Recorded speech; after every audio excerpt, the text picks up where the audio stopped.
Les saludamos, señoras, señores, buenas noches desde la misma portada de ramos de la Catedral Nueva de Salamanca. Están viendo cómo retrocede la imagen del Cristo de la Agonía Redentora, que ha sido testigo de la promesa de silencio que acaban de formular en el interior de las naves de la Iglesia Basílica Catedral los miembros de la Real Cofradía Penitencial del Cristo Yacente de la Misericordia y la Agonía Redentora. Una promesa que se ha externalizado también de cara a las muchas personas que a esta hora de la noche, a las 12:10, están en la Plaza de Anaya, en un entorno realmente mágico, esperando esa salida que va a tener lugar de esta procesión que inaugura, podemos decir, el Jueves Santo en la ciudad de Salamanca. Como es habitual, después de haber efectuado esa promesa en la que una de las dos imágenes titulares de la cofradía es testigo, se vuelven a cerrar las puertas del templo por tan solo unos minutos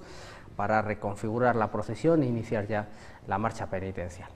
Una marcha que tiene precisamente como uno de sus grandes atractivos la presencia de esta magnífica obra de una de las más antiguas que conserva Salamanca, este Cristo de la Agonía Redentora, como vamos a poder conocer, interpretar y valorar en su justo sentido gracias a las personas que nos acompañan y que saludamos de nuevo. Nos acompaña Félix Torres, presidente de la tertulia Cofrade Pasión y, entre otras cosas, además de muy conocedor de nuestra Semana Santa, pues ex hermano mayor de esta cofradía. Félix, buenas noches. ¿Qué tal? Buenas noches.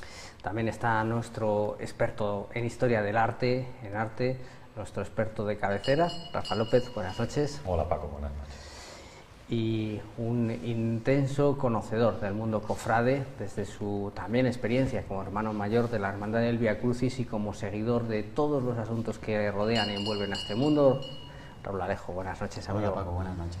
Bueno, empieza la procesión, Félix. Empieza la procesión con una imagen que no es exclusiva de esta cofradía, pero que sí que fue una de las primeras que la quiso introducir o reintroducir, mejor dicho, en nuestra ciudad. Esa promesa del silencio, esta procesión es una procesión de silencio y es algo que va a recordar permanentemente a lo largo del trazado ese muñidor, en este caso con esa doble llamada, que no está haciendo otra cosa que pedir el silencio que también ha solicitado el alcalde. Sí, es algo que, bueno, pues que ya caracteriza a la cofradía y a su salida por las calles salmantinas. No está desde el principio, pero yo creo que ya lleva suficientes años como para estar consolidado y ciertamente, pues eso, formar parte emblemática del inicio de la procesión de esta cofradía y, como bien dices, pues eso, llamar a silencio al público en las calles de Salamanca, algo que este año se ha puesto de moda. Es decir, tu aplauso es el silencio, es un eslogan que este año yo creo que es algo que deberíamos recordar siempre, porque el silencio creo que es una forma de reconocer cada una de nuestras procesiones. Nuestras procesiones no son procesiones de aplausos, al menos la mayoría de ellas. Quizá haya alguna que sí, que pida un poco más alegría, un poco más de movimiento. Alguna lo admite. Alguna lo admite, ¿no? Pero yo creo que la mayoría de las nuestras, incluso las más coloristas, están más en el recogimiento, están más en el reconocimiento silencioso que no en el del aplauso.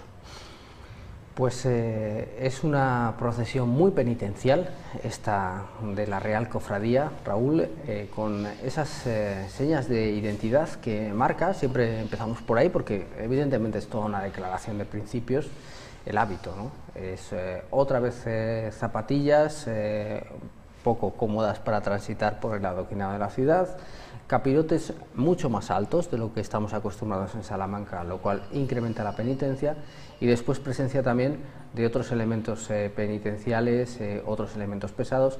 Entre ellos destaca siempre este incensario que, bueno, también es otra señal de otra marca de esta procesión. Es una procesión y una cofradía con muchos matices, con aspectos muy diferentes al resto de procesiones y de cofradías de Salamanca. Podemos empezar, por ejemplo, por el título. Es Real Cofradía. Ninguna cofradía, ninguna hermandad de Salamanca tiene ese título de Real. Podemos empezar por ahí, podemos empezar por lo que tú has dicho, los capirotes, los más altos de la Semana Santa de Salamanca, de 90 centímetros, este gran incensario, ninguna hermandad saca a la calle este incensario. Otro matiz importante, como veremos a lo largo de la retransmisión, es que esta procesión, esta cofradía, tiene dos imágenes de Cristo. Otras procesiones, otras cofradías pueden tener o grupos escultóricos o la imagen del crucificado, la imagen de una virgen, pero esta cofradía tiene al Cristo de la Agonía Redentora, al crucificado y al Cristo yacente de la Misericordia. Por eso digo que son muchos matices diferentes al resto de procesiones en Salamanca y de cofradías en Salamanca, que la hacen especial, la hacen única. También, por ejemplo, por donde salen. Salen por la Puerta de Ramos de la Catedral Nueva de Salamanca, cosa que muy pocas cofradías en Salamanca tienen ese privilegio y ese don, por decirlo así.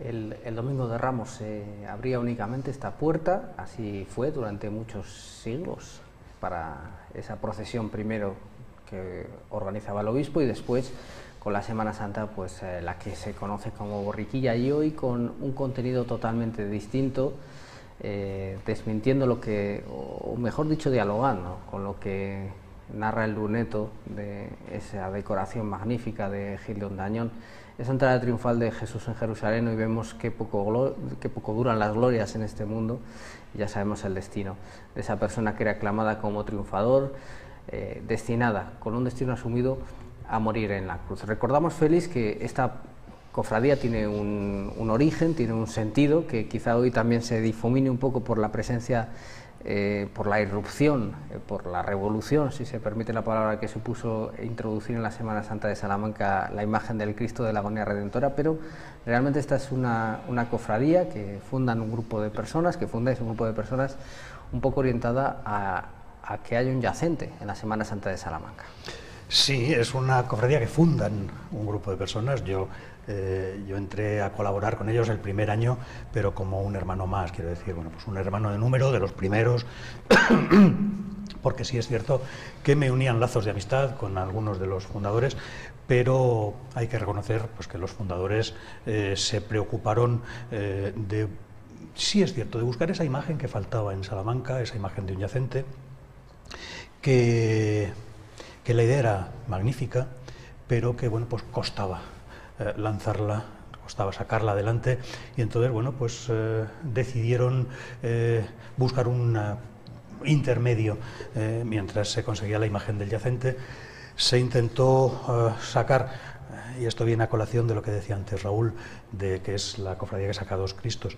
Ciertamente, en el año 84 lo que se intenta es sacar la Dolorosa, que está en las Agustinas, Dolorosa de Carmona, una pieza magnífica, pero bueno, pues las Agustinas se niegan, o al menos no autorizan la salida, y entonces es cuando se recurre a este Cristo que estaba en el crucero de la catedral, el crucero norte. Yo no voy a decir que abandonado, porque abandonado está, pero sí es cierto que estaba ahí, no tenía más culto que...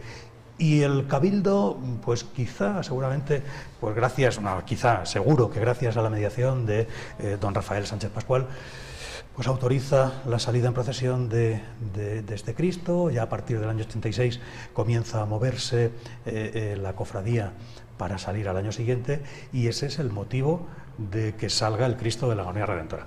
Luego, a partir de ahí, todos los procesos, yo creo que ya es un poco manido, ya muy sabido todo el tema de, bueno, pues cómo el yacente de Venancio Blanco al final no viene a Salamanca.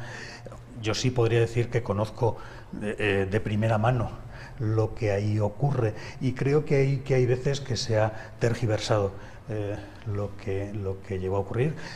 Quizá habría que hablar no solo de lo que ocurre, sino interpretar aquellos momentos. Es decir, yo creo que la sensación que yo tengo es que en un momento determinado Venancio Blanco decide que su yacente es suyo, y yo creo que al final lo que busca es una excusa. Cuando nos dice que haya una reunión de consenso entre la Junta de Gobierno saliente y la Junta de Gobierno entrante, yo creo que al final lo que va buscando es, bueno, pues una excusa, una disculpa, para poder decir, bueno, pues el yacente o el contrato verbal, porque era un contrato verbal el que había, se rompe ese contrato y el yacente se queda conmigo. Ahora yo creo que profundizamos cuando aparezca en imagen el Cristo yacente, obra de Enrique Orozudo en este caso, que también merece todo nuestro respeto y dignidad. Y lo digo porque estamos viendo en imágenes esta obra realmente. Yo decía que cambió un poco los planes, ¿no?, de la cofradía cuando se consiguió sacar a la calle, Rafa, esta imagen, y se vio como, bueno, pues, el resultado, el impacto que tenía en una procesión que originariamente empezaba a las 2 de la mañana, que se anticipaba un poquito, pero que en esa madrugada del miércoles al jueves santo causó tal impacto en la ciudad, tal expectación, tal redescubrimiento o descubrimiento, porque es verdad, como decía Félix, que estaba bastante en el olvido esta imagen, que claro, que de repente se ha convertido en, bueno, no diría yo, en uno de los grandes emblemas de la Semana Santa de Salamanca, quería decir, en uno de los grandes símbolos de esta cofradía, y desde luego en una pieza sensacional, una pieza que también nos impacta profundamente. Sí, quizás es un poco lo que decía Félix antes, es decir, no es que estuviera olvidada, estaba allí colocada en el crucero de la catedral, pero muchas veces los salmantinos pues tenemos esta cosa, presumimos de muchas cosas que tenemos y a veces ni siquiera las conocemos. Y entonces, claro, cuando la figura salió por primera vez, pues es lo que dices, causó un impacto muy grande. Además es que la figura es muy realista. Y entonces eso añadido al pelo natural que tiene la figura, bueno, pues que se mueve, ¿no?, con el viento según va avanzando por la noche ahí en la calle, pues eso hace que la figura pues la figura en realidad está pensada un poco para no solo para conmover, sino para dar un poco de miedo. Sería eso. Además, no es extraño el uso del pelo, porque lo encontramos en muchos ejemplos, sobre todo en la provincia de Salamanca, en la provincia de Ávila, encontramos tanto Cristos como vírgenes que tienen el pelo natural, que lo único que hacía era añadir más realismo a la figura. Tengamos en cuenta, por ejemplo, que claro, según vamos avanzando, una vez que se supera el año 1000, cada vez vamos a ir a figuras que serán más realistas hasta que llegue el pleno Renacimiento. Y yo creo que deberíamos establecer una diferencia, por ejemplo, entre escultores como Diego de Siloé, que trabaja al mismo tiempo que esta figura que se atribuye a Juan de Balmaseda, o el propio Juan de Balmaseda. Es decir, esto es una figura muy realista de un escultor que ha trabajado y se ha formado en España, mientras que Diego de Siloé, siendo español, se formó en Italia y entonces tiene una actitud mucho más contenida en cada una de sus obras, digamos más idealizada, más idealizada. Entonces, bueno, esa idea de conmover a la gente y del miedo, todo esto se junta, porque sabéis que el miedo también sirve para el control, y entonces, bueno, pues se utiliza todo en la figura que tenemos aquí. Es efectivamente una imagen de una agonía, una figura agonizante, en la que llama la atención, además de ese pelo natural, esa insinuación de la barba, ¿no? Simplemente que con la boca entreabierta, como nos has explicado en ocasiones, contribuye a darle todavía un mayor tenebrismo. Hay una investigación a propósito de la restauración reciente del Cristo de San Leonardo de Alba de Tormes que ha establecido una posible conexión. Lo traigo a colación porque, bueno, estamos celebrando el año del 800 aniversario de la Universidad de Salamanca y todo lo que tiene que ver con ello, y demuestra también la intensa participación que la universidad ha tenido en la vida religiosa y también en la Semana Santa de la ciudad, que este Cristo pudiera ser el encargo a un autor que no sabemos quién es, has puesto un nombre sobre la mesa, para que realizara, no sé si una copia o sí una imagen a inspiración de ese Cristo de San Leonardo que está en Alba de Tormes, y que sería una imagen anterior y quizá no tan perfecta en su anatomía, por lo tal decía yo que hablar de copia pues, no tendría tampoco todo el sentido, pero aquí estamos ante una imagen que, manteniendo esa línea de los patiens, de esos Cristos patéticos, de patetismo hondo y doloroso, pues llega a una culminación, ¿no? Por eso funciona, entre comillas, ese verbo también en la calle. Sí, además yo creo que, como tú comentabas antes, es decir, el tener la boca entreabierta, esta figura acaba de fallecer. O sea, es el momento justo del fallecimiento, acaba de expirar, ¿no? Además le han dado la lanzada, justo ya, porque lo vemos perfectamente, que enlaza muy bien también con toda la tradición que había en Castilla y León de representar normalmente o habitualmente a los Cristos muertos, ¿no? Como este que tenemos aquí.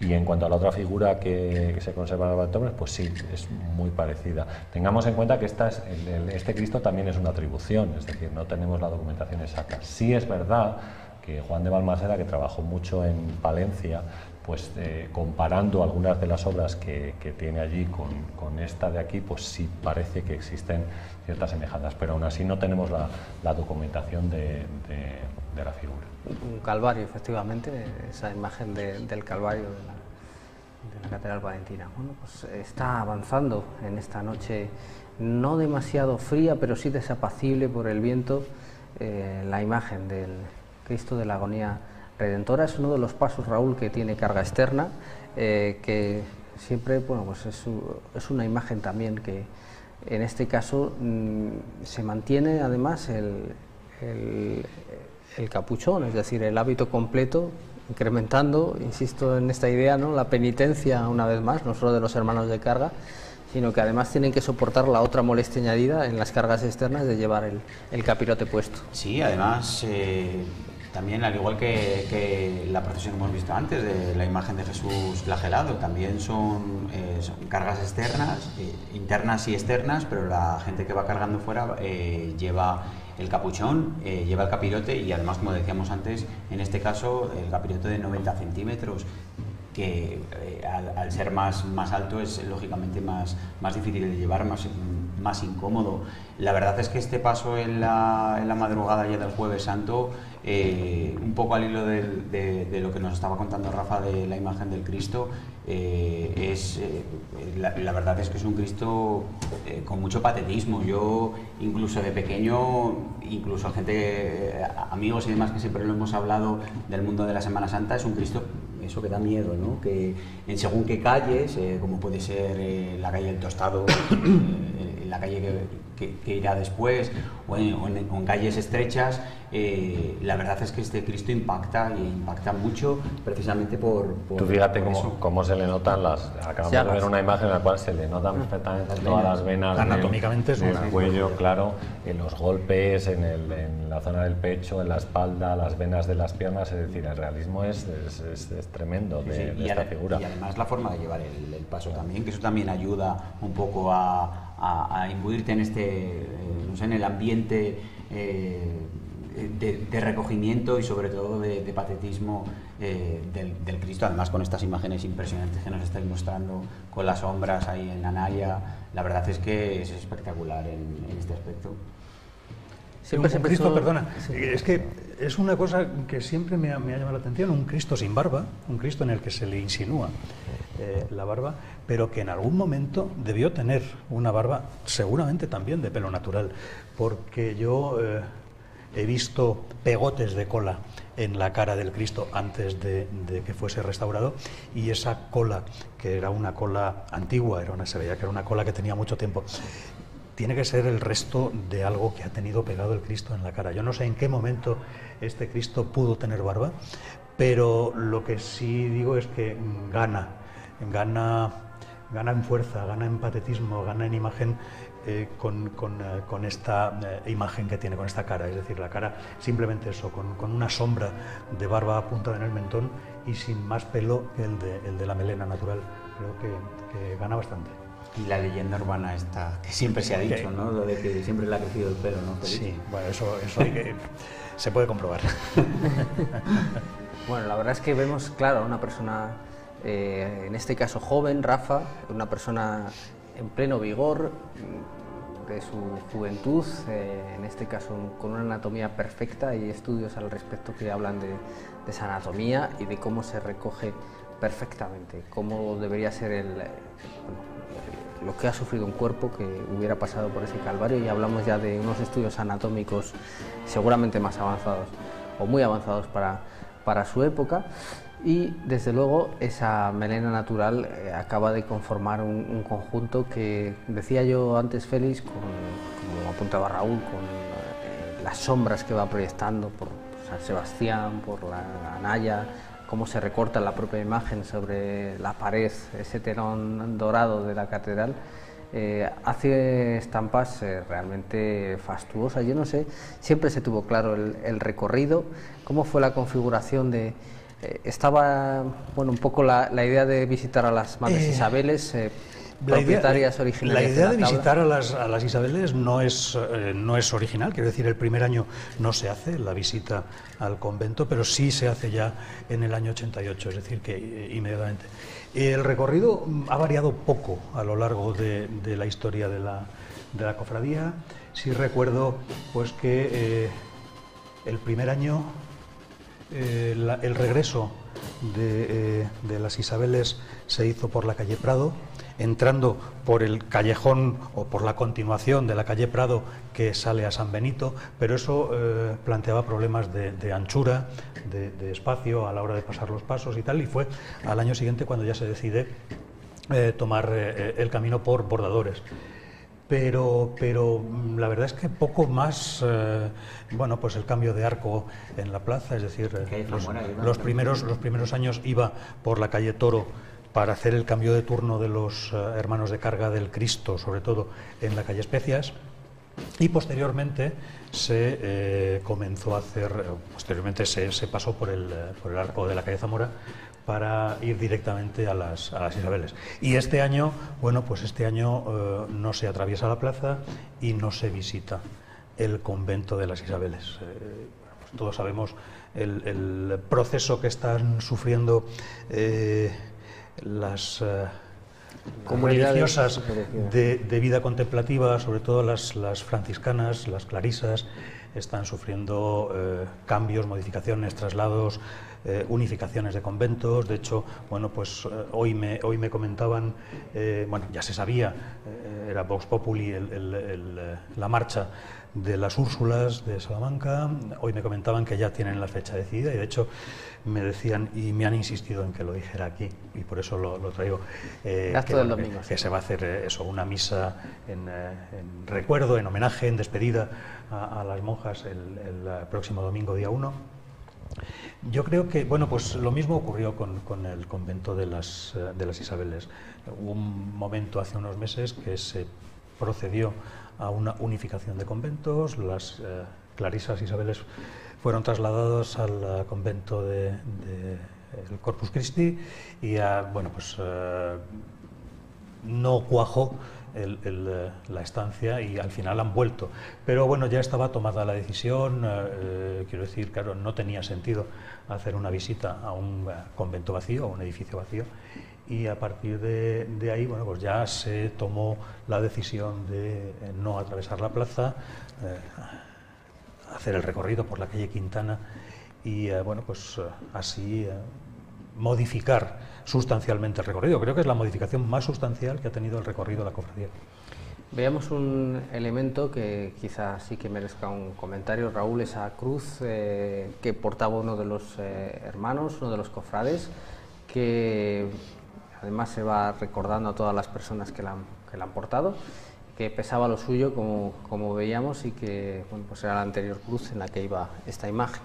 Sí, son detalles que incluso otras cofradías también han copiado, por decirlo así. La Hermandad del Vía Crucis también tiene esa característica de la cruz de penitente. Cada año la lleva una persona y antes de empezar la siguiente procesión, la del año siguiente, bueno, pues se pone la chapa de la persona que la lleva del año anterior.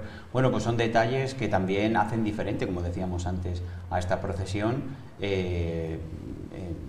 Un poco al hilo de lo diferente de nuestras procesiones, que siempre hemos dicho, ¿no? Un poco de la idiosincrasia, ¿no? de nuestra Semana Santa, que también yo quería comentar un poco también al hilo de lo que decíais anteriormente, de cómo somos los salmantinos, del tema de los aplausos, del tema de todas estas cosas que, como decía anteriormente Félix, se llevan esta Cuaresma. Yo lo he dicho particularmente, porque lo he dicho aquí muchas veces, que a mí personalmente los aplausos no me gustan en nuestras procesiones. Entiendo que en otras procesiones los aplausos van un poco con el carácter de las cofradías y con el carácter de las hermandades en la calle.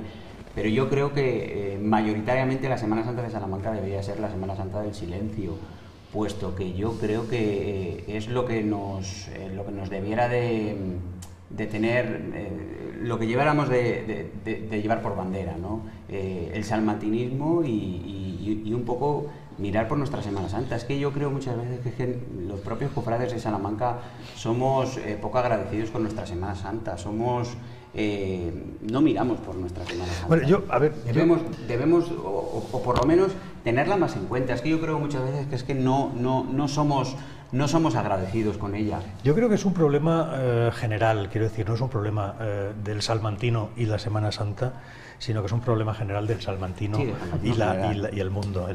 Quiero decir, el salmantino es así, o somos así. Yo ya me considero salmantino. Después de tantos años en esta ciudad, me considero más salmantino que muchos de los que han nacido aquí. Pero, claro, es decir, aplausos o silencio, cruz de Vía Crucis o cruz de la agonía redentora, si es que está todo inventado. Entonces, tú dices, se ha copiado. Hombre, ¿y quién no ha copiado? Es decir, ¿qué elemento de cualquiera de nuestras procesiones no está inspirado en algo anterior? Pero eso es lógico, es decir, es una tradición y en otros sitios. Claro, por supuesto, de siglos y tal. Quizá lo que sí es cierto es que cuando se consolida ese elemento inspirado o copiado, me da igual, lo que tenemos que hacer es mantenerlo como propio, que eso sí es lo que hacen en otras Semanas Santas. Es decir, en otras Semanas Santas, que lo mismo que la nuestra, cuando nacen sus cofradías ya estaba todo inventado, y podemos hablar de cualquiera de las ciudades que nos circundan, con Semanas Santas muy famosas, muy reconocidas, conocidas. Es decir, la Semana Santa en España nace en los años de la posguerra. Y por mucho que le queramos dar una inspiración de preconciliar, nace cuando nace. Ahora, si ese estilo, si esa esencia, la asumes como tan tradicional, que es de toda la vida, que es lo tuyo, que es lo que defiendes, que es lo que mantienes, eso es lo que verdaderamente te da la esencia tuya, la idiosincrasia o la identidad, esa identidad que muchos dicen que no tiene nuestra Semana Santa. Yo creo que sí la tiene, lo que pasa es que la defendemos poco. Es decir, pensamos que, y insisto, creo que es un problema salmantino hacia el mundo. Pensamos que lo de allá siempre es mejor que lo nuestro. Y somos incapaces de decir, no, si es que lo que tenemos es muy bueno, muy bueno. Esté inspirado en lo que esté inspirado, y ya no estoy entrando en formas de llevar pasos, ni en tamaños de capirotes, ni en sandalia o zapato. Quiero decir, cuando una cofradía saca sandalias, las ha sacado toda la vida. Y eso es su idiosincrasia, y eso es la identidad de esa cofradía, y eso hay que mantenerlo por encima de todo. Eso es lo que deberíamos hacer. Está en la calle, está en la Plaza de Anaya, en medio de mucho público, nos da la sensación desde aquí, creo que así es, está siendo una tónica muy dominante en esta Semana Santa. El Cristo yacente de la Misericordia es una obra difícil, la verdad, de apreciar a pie de calle. Nosotros vamos a tener en este sentido, como todos los telespectadores de Castilla y León Televisión, esas vistas privilegiadas. En este caso es una obra en talla directa, en madera de abedul, que ejecuta Enrique Orejudo. Ya hemos comentado un poco que no era el primer plan de la cofradía, ¿verdad, Félix? Que se había planteado otra cosa, incluso otra cosa iconográficamente, ahora lo podemos comentar, pero que aquí sí Rafa se inspira, ya que estábamos utilizando esa palabra, definitivamente en los modelos de yacentes barrocos más efectivamente asentados, y muy particularmente en el canon que estableció Gregorio Fernández, aunque quizá con no tanto patetismo, ya que contrarrestando un poco la inspiración de la otra imagen titular. Sí, la imagen en sí da una sensación un poco más, vamos a decir, más moderna, no tan barroca, abigarrada, sangrienta, por ejemplo, como eran las esculturas que realizaba Gregorio Fernández, que puede ser un poco la referencia para este tipo de obra. Y además la persona que marca la iconografía, o sea, y enlazando un poco con ese tema, también podríamos decir que la obra que presentó Venancio Blanco en realidad no era un yacente. Es decir, porque un yacente suponemos que es el momento en el que se hace el traslado del cuerpo de Cristo muerto a la tumba, ¿no? Sería ese momento. Y lo que Venancio Blanco, como él pues ha comentado más de una vez, quiso representar era el momento en el que esa figura volvía a la vida, ¿no? Así que quizás Félix nos lo pueda aclarar un poco más. Esa figura en realidad no era un yacente, bueno, era otro tipo de iconografía. Un segundo, y termino y me dices. Era una iconografía completamente distinta, diferente, y que pues yo la verdad no conocía hasta ese momento a alguien que hubiera representado una figura que justo en ese momento pues está cogiendo el aliento para volver a la vida otra vez, que era un poco lo que esa figura representaba. Y entonces, bueno, a mí la verdad me impresionó la figura cuando la vi en el año 1993 por primera vez en Las Edades del Hombre aquí en Salamanca. Y entonces, claro, como nosotros como estamos acostumbrados a ver siempre el mismo tipo de figuras y a describir una iconografía muy concreta de cómo debe ser, cómo debe representarse la figura, pues como esta que tenemos aquí, pulmones hinchados, sería el costado con mucha sangre, posición de los brazos o de las piernas en las cuales una figura que está completamente muerta, no controla ninguno de sus miembros ni demás, bueno, pues este tipo de cosas. Por eso la otra, como era diferente, pues llamaba bastante la atención, pero claro, al mismo tiempo, pues, y en eso quizás, yo no sé si la cofradía se apoyó en eso, no era una figura de un yacente, era otro momento iconográfico. Sí, es uno de los puntos de conflicto que hubo en su momento entre el artista y la cofradía. De hecho, cuando ya comienza a elaborar la imagen a partir de la maqueta seleccionada y bueno, pues los primeros estados de la talla, cuando ya estaba mediada la talla de la imagen, bueno, pues la cofradía se manifestó, la cofradía en general, no digo ya la Junta de Gobierno, sino la cofradía en general, precisamente pensando eso, que no era un Cristo yacente. Yo diría, es un Cristo resucitante, más que... Entonces, claro, ¿qué solución tiene esto? Es decir, un Cristo que está volviendo a la vida no era la idea... pero por otro lado, claro, la imagen de Venancio Blanco era una cosa impresionante. Entonces, bueno, pues se dialogó con el artista, se planteó la posibilidad de modificar de alguna manera el concepto, que no ya la imagen en sí, pues ponerle una especie de almohadón en la parte, en la trasera, en la parte de la espalda, en la que se está incorporando.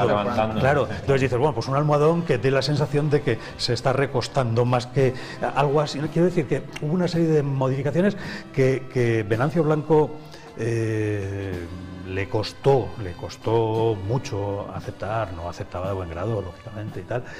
Y bueno, pues ahí ya empezó a fraguarse esa crispación que llegó a su término con la pérdida de la imagen para la cofradía, para Salamanca, una imagen que seguramente hubiera impactado tanto como para no gustar al principio. Yo estoy convencido, quiero decir que es lo que dice Rafa, no es la idea que tenemos de un Cristo yacente, entonces hubiera sido algo escandaloso. Revolucionario. Sí, pero yo creo que al final, si hubiera venido, si lo hubiéramos tenido aquí, al final se hubiera consolidado como tal imagen, y vamos, es que la Semana Santa de Salamanca hubiera ganado, es que no sabría poner el calificativo. Es posible, insisto siempre, que todos estos comentarios, bueno, que hacemos, como seguramente todos los telespectadores de Castilla y León Televisión sepan, por el reciente fallecimiento de Venancio Blanco, a cuya familia mandamos un abrazo desde aquí, que lo pone otra vez este asunto, efectivamente, que va y viene en cada miércoles santo sobre la actualidad, y nunca antes doro de Enrique Orejudo, que fue el artista definitivamente escogido para desarrollar esta obra que estamos viendo, que tiene otra orientación, otro canon distinto, y a la que también hay que darle el mérito que subrayaba yo al principio. Esta obra está realizada en talla directa en madera de abedul, astilla a astilla, a golpe puro y duro de gubia, que ya no es tan habitual. De hecho, sin que eso vaya en ningún menoscabo de su calidad, la obra de Venancio Blanco es un modelado en escayola que luego realiza en madera efectivamente un pantógrafo. Bueno, decía yo que en estos momentos en Salamanca está una exposición que se llama así, precisamente, el proceso de una obra, en la que se puede ver todo esto que nos comenta Félix y cómo da la sensación que empieza siendo un yacente, digamos, al uso, con la idea con la que trabaja Venancio Blanco. Lo que pasa es que en ese proceso pues fallece su hermano y gran compañero y confidente de taller, y a partir de ahí el cambio espiritual, el cambio interno, el enorme impacto, yo creo que para asimilar la noticia, Venancio empieza a trabajar en la idea de la resurrección, y ahí es donde se produce la mutación, y la maqueta, creo que es la número 7, si no recuerdo mal, de las 11 que realiza, es la que de repente introduce ese cambio de yacente a Cristo que vuelve a la vida, efectivamente, como muy bien explicaba Rafa, incorporándose en ese primer soplo de vida. Y bueno, una obra que va a quedar para la ciudad, la siguiente que hace, Cristo llamado al Padre, que es ya en un diálogo, un instante posterior, en la que el propio Jesús parece decirle al Padre: ¿qué más quieres que haga en este mundo? Y parece que se apresta ya a volver tras la resurrección. Rafa. No, simplemente enlazando con lo que estaba diciendo también antes, y ya que lo tenemos aquí, hay una pintura que está en Salamanca que a mí me sorprende mucho por la posición que adopta la figura del Cristo, porque antes hablábamos de que, claro, es una figura que no controla ninguno de sus miembros, entonces las posiciones, tanto en las manos como en los pies, pueden resultar algo extrañas. Hablo de la Piedad, que pinta Rivera en la iglesia de la Purísima, y que bueno, que yo creo que marca también un poco con esa línea en una especie de zigzag el cuerpo de Cristo, como la colocación de las piernas pues no controla para nada ninguno de sus miembros. Es una pintura también sorprendente. Siempre nos fijamos mucho más en la Purísima, que está allí, porque es mucho más grande y quizás es la obra más conocida, pero la Piedad que pintó Rivera es maravillosa también como modelo iconográfico de una figura, como decimos, que bueno, pues no es capaz de controlar sus miembros porque acaba de morir, ha fallecido. De hecho, planteada precisamente en la revista Pasión en Salamanca, en la revista escrita de la tertulia Cofrade de Pasión que preside Félix, el profesor Javier Casaseca planteaba como hipótesis que fue la gran inspiración de la imagen de Nuestra Señora de las Angustias, que es una piedad, pero que, al contrario de la imagen de Carmona, efectivamente presenta ese zigzagueo en las piernas del hijo muerto, que podría estar basada en esa pintura de Rivera. Bueno, el arte que siempre conversa entre sí, sobre todo las grandes obras, y aquí lo que tenemos, Raúl, es un momento que también dice mucho de ese afán de la ciudad, de las personas que vienen para poder entender en todo su significado las obras, incluso superando esas dificultades que decía de contemplación. Veían como las escaleras del Colegio de Anaya estaban, bueno, pues llenas de personas que aprovechan, digamos, ese desnivel para poder contemplar una imagen que además de todo, y recordando pues todo su proceso, al final es una imagen también muy tierna. A mí me resulta muy tierna, es una imagen tan contenida, técnicamente bien realizada, es una imagen muy tierna para mí. Un poco lo que decíamos antes, el hándicap que tiene esta imagen es precisamente eso, es que está excesivamente alta para poder contemplarla a nivel de calle. Yo creo que la mejor de las mejores posibilidades para observar al Cristo yacente de la Misericordia es precisamente en las diferentes alturas que tiene la plaza de Anaya. Para explicar un poco a la gente de Castilla y León, que esta plaza de Anaya tiene diferentes tramos de escalera, entonces cuando llega la Semana Santa se ponen unas rampas para poder salvar esas escaleras, y al tener diferentes tramos de alturas son muchas las personas que aprovechan, tanto fotógrafos y demás, para poder observarla mejor. Bueno, pues ha avanzado la Real Cofradía, hemos visto salir a la calle esa imagen excepcional del Cristo de la Agonía Redentora. Ahora también sigue su camino con ese nuevo trayecto que estrena este año, el Cristo yacente de la Misericordia, y así se lo hemos contado a todos los espectadores en Castilla y León Televisión. Félix, muchísimas gracias. Gracias por a vosotros. tus recuerdos y por tus aportes y reflexiones. Rafa, muchas gracias por la clase. Gracias a vosotros. Y Raúl, muchísimas gracias por tus vivencias, siempre desde la sinceridad y la honestidad. Nosotros nos despedimos aquí. Ha sido un verdadero placer llevar hasta sus casas una de las grandes procesiones que nos deja la Semana Santa de Salamanca. Buenas noches.